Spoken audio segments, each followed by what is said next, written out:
नमस्कार दोस्तों, श्री अनंता YouTube channel में आप सभी का स्वागत है। मैं हूं समीना। दोस्तों, आजकल कई सारे लोग घुटनों में दर्द, कमर में दर्द और गर्दन में दर्द से जूझ रहे हैं।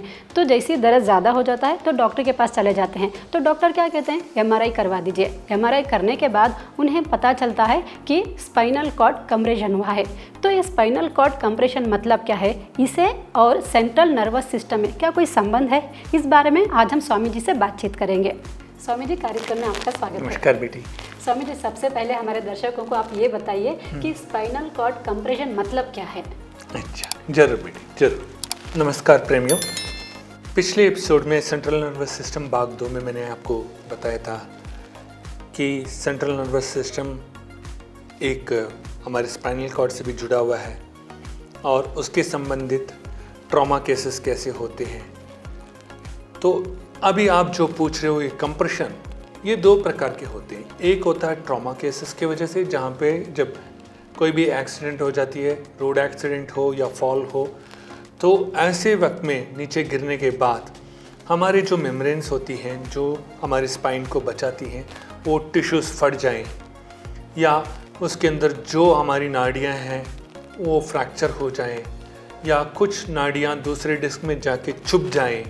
इसके वजह से उसको नर्व कंप्रेशन ट्रॉमा केसेस हम कहते हैं। और दूसरा नॉन ट्रॉमा केसेस आप लोगे, उसमें ऐसे होता है जब कोई इंसान बैठ के काम करते ही रहता है और आलतू फालतू खाना खाते रहता है, अपने वजन को बढ़ा लेता है, एक ना डेस्क जॉब की वजह से या स्ट्रेस की वजह से या आलतू फालतू खाना खाने की वजह से जब वजन बढ़ जाती है, उसकी वजह से जो मेम्ब्रेन्स होती हैं वो टिश्यूज सारे मोटे हो जाते हैं। एक एक टिश्यू 3 लेयर हैं, तो जो अंदर का जो लेयर कहते हैं, इनर मोस्ट लेयर जो कहते हैं, जब उसका फैट ज़्यादा बढ़ जाता है वो जाके उस नर्व को दबाता है। जहाँ पे भी वो बढ़ता है, कोई भी डिस्क ले लीजिए आप, आपको सर्वाइकल के अंदर आप देखोगे तो हमारा 6 डिस्क हैं और डॉर्सल और सर्वाइकल के बीच में एक C7 करके होता है। उसके बाद डॉर्सल में देखेंगे तो आपको रिब केज के अंदर 12 हैं, D1 to D12। उसके बाद लंबर में लंबर 1 to लंबर 5, फिर सैक्रम 1 सैक्रम 2।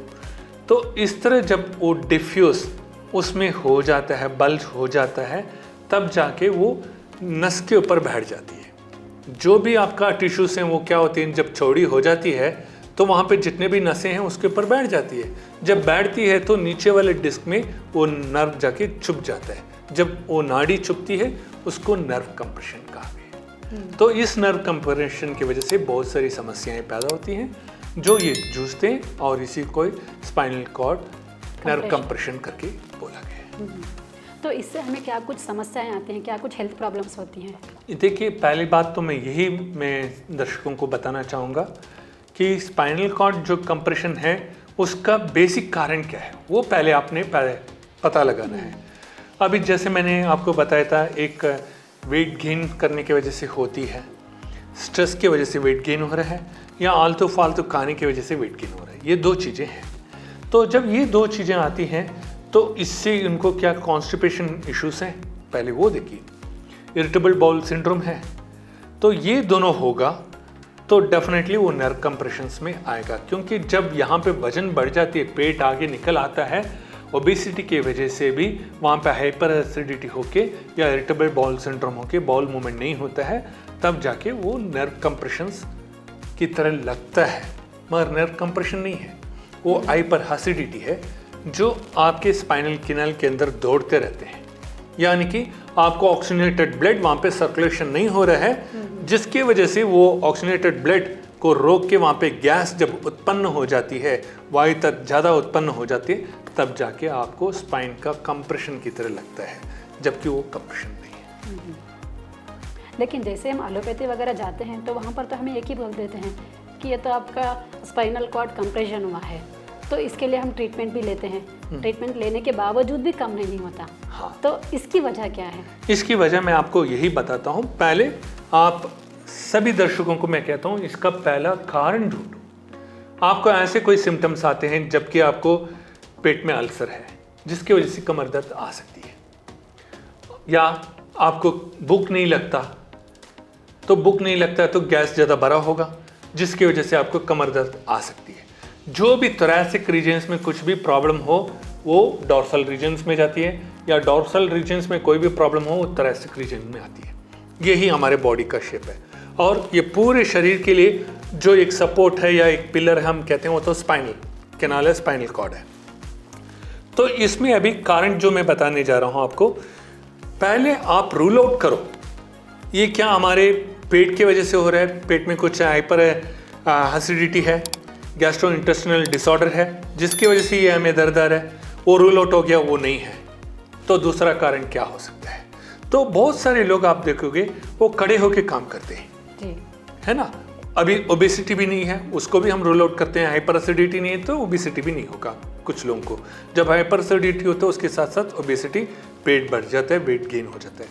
कुछ लोगों के इससे में आप देखोगे वो खड़े होकर काम करते हैं, बहुत पतले होते हैं, बहुत खड़े होकर काम करते हैं, जिसकी वजह से उनको जो स्टार्टिंग जो पेन होता है वो सियाटिका नर्व क्लॉट होता है, क्योंकि पूरे पाँव के ऊपर हम बल पे खड़े हुए हैं, जिसकी वजह से जहाँ पे हील है वहाँ हील के पास हमारा सियाटिका नर्व शुरू होता है, जिसके ऊपर वो बार लगने की वजह से हमारे पूरे शरीर के बल उसके ऊपर लगने की वजह से वो सियाटिका नर्व कंप्रेस होता है।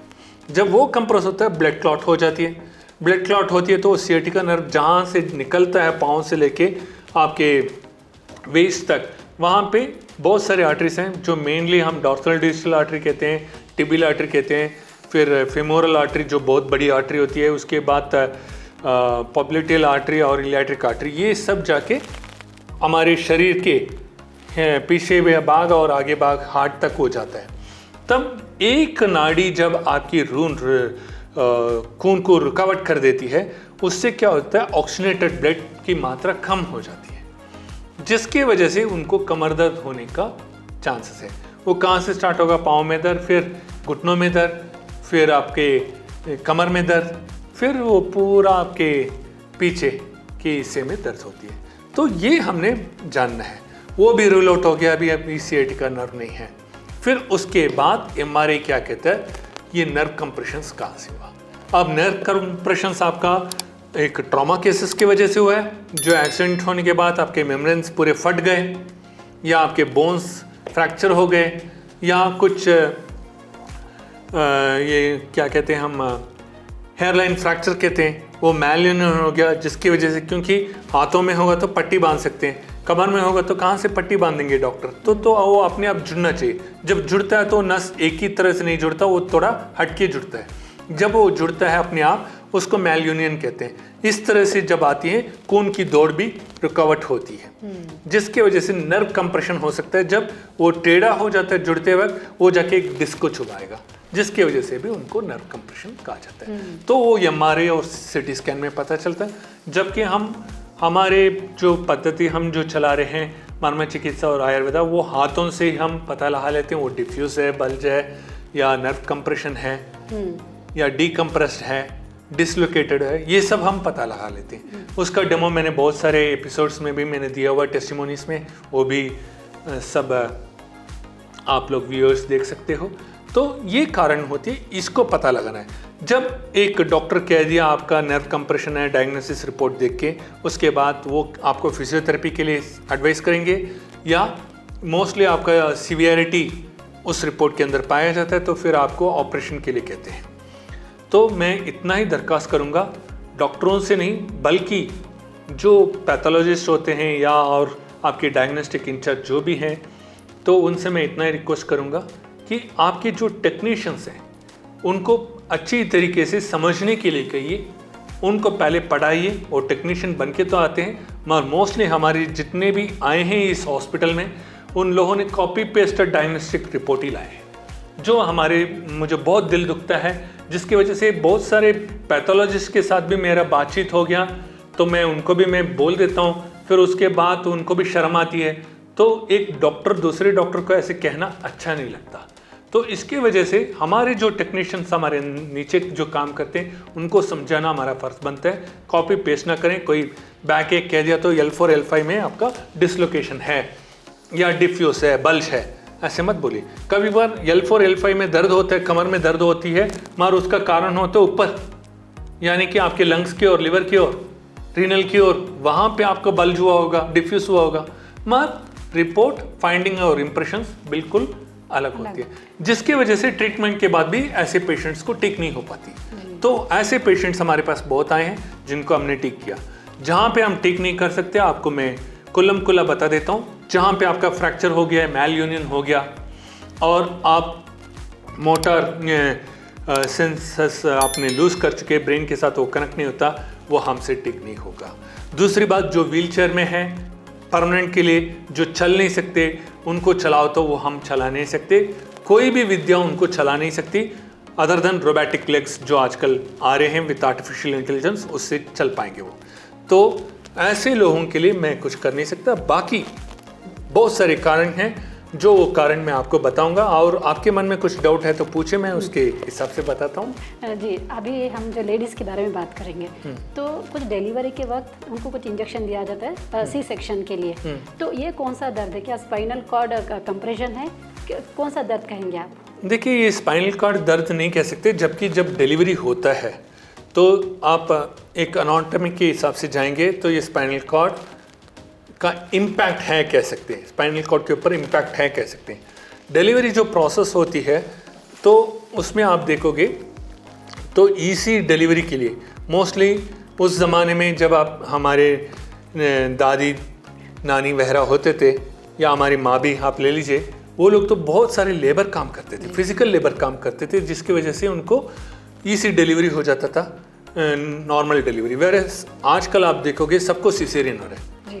60 to 80% of the people, Hindustan में हो बाहर हो, सब सिसेरियन ही करवाते हैं। और आप उसमें देखेंगे क्यों सिसेरियन करवाना है, यानी कि वो क्या लेबर काम नहीं करते? करते हैं। इवन गाँव वालों को भी सिसेरियन करवा रहे, गाँव की औरत जो खेती बाड़ी करती है उसको भी सिसेरियन करवा रहे। कारण क्या है?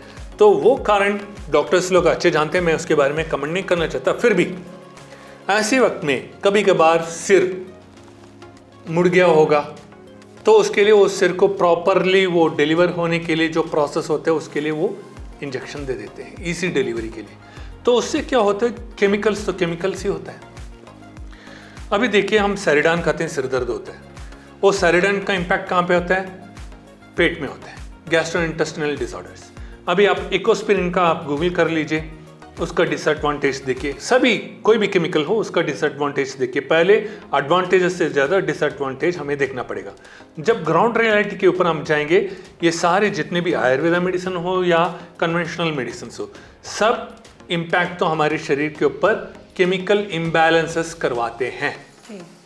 तो वात पित्त कफ दोष को इम्बैलेंस करवाते हैं, जिसके वजह से हमें ये शारीरिक पीड़ाएं उठाना पड़ता है। जब शारीरिक पीड़ाएं आती हैं, जो भी हम दवाई खाते हैं उसका पहला असर होता है गैस्ट्रोइंटेस्टिनल ट्रैक्ट, यानी कि आप समझिए स्टमक से लेके लार्ज इंटेस्टाइन तक इसका इंप्रेशंस आते हैं। जब आते हैं तो पहले क्या करेंगे? आपको कॉन्स्टिपेशंस, बाउल मूवमेंट नहीं होगा। कुछ लोग ज़्यादा पानी भी पी लेते हैं तब भी नहीं होता, 2 दिन के बाद होता है, शरीर में गर्माहट बढ़ जाती है।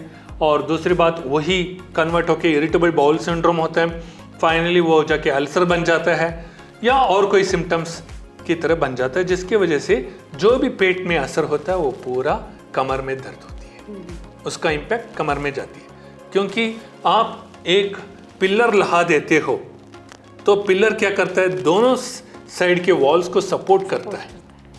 तो आप पिलर को हटा दोगे बीच में से, दोनों के ऊपर प्रभाव पड़ेगा।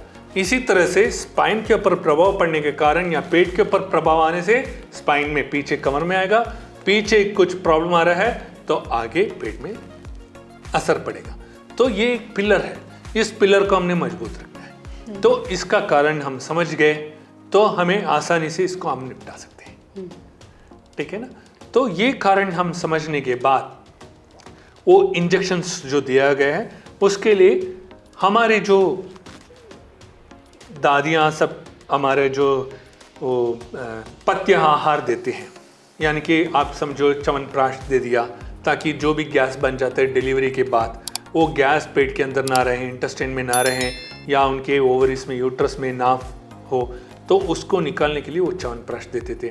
या लहसुन को इस्तेमाल करने के लिए कहते, पेपर को कहते थे, जिंजर को कहते थे। इस तरह से घर की जो औषधियाँ हैं, जड़ी बूटियाँ जो हम इस्तेमाल करते हैं अपने रोज़मर्रा जीवन में खाने पीने के लिए, उसको इस्तेमाल करने से जो आपकी ओबेसिटी है या गैस जो बनती है वो सारा खत्म हो जाएगा और इस केमिकल का भी इंजेक्शंस का भी रिएक्शंस खत्म हो जाएगा। तो ये करना चाहिए। और ये जब औरतें ये नहीं करती हैं, चलो हमारा ठीक हो गया है, हमारा बच्चा भी अच्छा हो गया है, हम अभी खुश हैं, तो आगे जाके जब वो 45 साल हो जाएंगे तब जाके ये केमिकल रिएक्शंस उनके पीठ के ऊपर प्रभाव पड़ेगा। तो इसके लिए वो कॉशंस लेना चाहिए। तो स्वामी जी, कुछ लोग क्या करते हैं, हफ्ते में 7 दिन वो एक्सरसाइज करते हैं, तो ज़्यादा वर्कआउट करना भी क्या बैक पेन हो सकता है? देखिए, रेगुलर एक्सरसाइज तो मस्ट है। आप एक दिन छोड़ दिया तो आपको वो नसें जकड़ जाएगी। इसके लिए रेगुलर एक्सरसाइज जो होती है, ज़्यादा से ज़्यादा आप 15 मिनट से लेके पौने घंटे तक कर सकते हो या मैक्सिमम 1 घंटा कर सकते हो। कुछ लोग अपना बॉडी बिल्टअप करने के लिए या शेप बनाने के लिए 4 घंटे 5 घंटे करते हैं, वो ज़्यादा है। हाँ, यही पूछना चाहती थी मैं, क्योंकि स्पोर्ट्स पर्सन तो सब 3 से 4 घंटे वो वर्कआउट करते ही हैं। तो वो नहीं होना चाहिए, जिसके वजह से उनको प्रोटीन भी लेना पड़ता है। अपना बॉडी मसल्स बिल्टअप करने के लिए प्रोटीन लेना पड़ता है। प्रोटीन वो तो आप देखेंगे वो भी केमिकल्स है, कोई नेचुरल प्रोटीन नहीं, कोई नेचुरल मिलेट्स नहीं। मिलेट्स कोई नहीं खाता।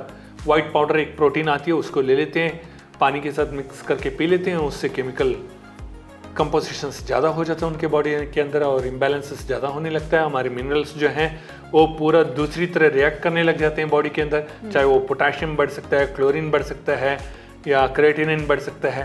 इस तरह से जब ब्लड यूरिया, ये पूरा नाइट्रोजन, ये पूरे चेंज होने लगते हैं, तब जाके उसका असर बहुत सारे ऑर्गन्स के ऊपर इंप्रेशंस आ सकते हैं। तो उसको हमने अवॉइड करना अच्छा है। जितना हो सके वर्कआउट 15 मिनट से 45 मिनट तक कीजिए, बिल्कुल नॉर्मल रहेंगे। स्वामी जी, अगर हम यूथ के बारे में बात करें, जैसे यंग जनरेशन के बारे में बात करें, ना उनको डिलीवरी होता है, ना वो कुछ ज़्यादा वर्कआउट करते हैं, तो भी उन्हें भी बैक पेन रहता है, तो इसकी वजह क्या हो सकती है? ये तो आपने मुसीबत में डाल दिया। फिर भी दर्शकों को तो कहना पड़ेगा, जो मेरे बच्चे हैं जो ये प्रसारण देख रहे हैं, सीधी प्रसारण देख रहे हैं, आप सबको मैं इतना ही मैं दरख्वास्त करूँगा। बहुत सारे बच्चे आजकल आप देखोगे मोबाइल को लेके बैठ जाते हैं, दिन रात देखते रहते हैं, कुछ बॉलीवुड मूवीज़ देखते हैं, कुछ और कुछ देखते हैं, कुछ देखते हैं, जिसकी वजह से हमें 2-3 कारण होते हैं जो उनको बैक आने का कारण होता है। एक है जो दृष्टिकोण हमारी सही नहीं होती है, यानी कि कुछ चीज़ों से हम प्रभावित हो चुके हैं, उसको देखते रहते हैं।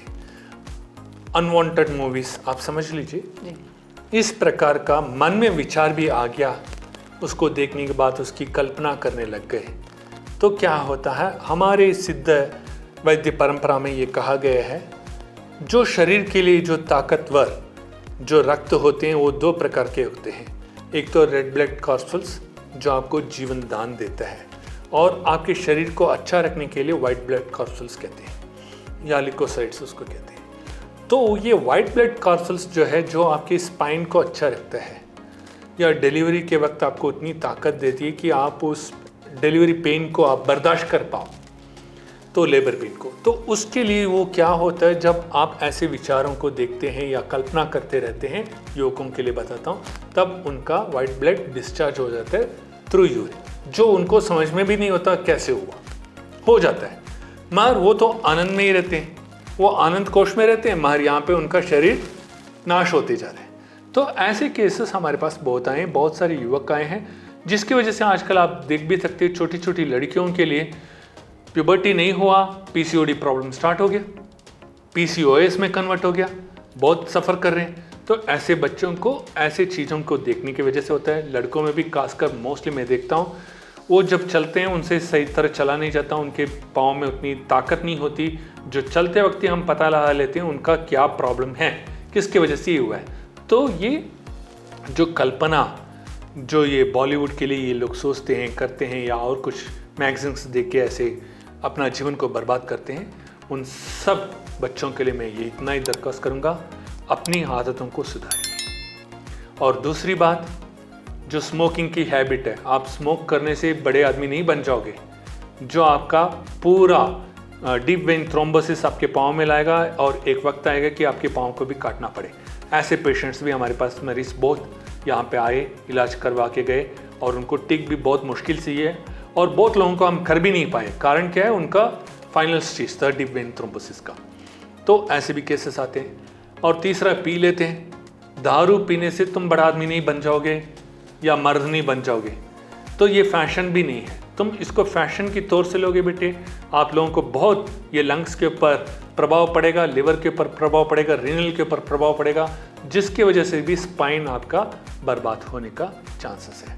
तो इसको अवॉइड कीजिए। अभी कुछ ही दिन पहले जो शादीशुदा लोग थे, उनके 10 साल हो गया, बच्चे भी हो गए, 2 बच्चे हो गए। उसके बाद जो मर्द था, हेड ऑफ द फैमिली, उसने उस बच्ची का यूट्रस रिमूव कर दिया। फिर से उसके साथ संबंध रखने लगा, उसकी इच्छा को पूर्ण करने के लिए। उसकी वजह से उसकी औरत को ज़्यादा ही दर्द होने लग गया। फिर वो जो भी, मैं एक बात कहता हूँ, आप सब लोगों ने सुना होगा और जितने भी हमारे बुज़ुर्ग हैं उन सबको पता है, एक मेहमान घर में आता है वो 3 ही दिन रहना चाहिए। ऐसी एक बीमारी जो आती है वो 7 दिन के ऊपर नहीं रहना चाहिए। जब ये 7 दिन के ऊपर कोई भी बीमारी रहती है तो उसका परिणाम क्या होता है वो मैं बताऊंगा। ऐसी एक दिन जो भी गेस्ट आते हैं वो 3 दिन के ऊपर रह गए तो बर्तने वहाँ पे नाचने लग जाएंगे किचन के अंदर, तो घर की औरत वो कर देती है। तो इसी प्रकार से अपना इज्जत बचाना हो तो 7 दिन के ऊपर कोई बीमारियाँ हैं उसको झट से इलाज करवाइए, उसकी कारण ढूंढिए। तो इसी प्रकार से इन लोगों ने क्या किया, यहाँ पे आए, 7 दिन हो गया। 7 दिन होने के बाद हमें धमकाने लग गए। हमने 15 दिन भी कर दिया, फिर भी ठीक नहीं हो रहा। अब उसका मूल कारण तो मुझे पता है, मैंने डॉक्टर्स को कह दिया। मैं तो लेडी पेशेंट्स को मैं देखता ही नहीं हूँ। जो सीरियस केस होता है उनका रिपोर्ट पढ़वा देते हैं तो मैं उनको बता देता हूँ, डॉक्टर्स को समझा देता हूँ।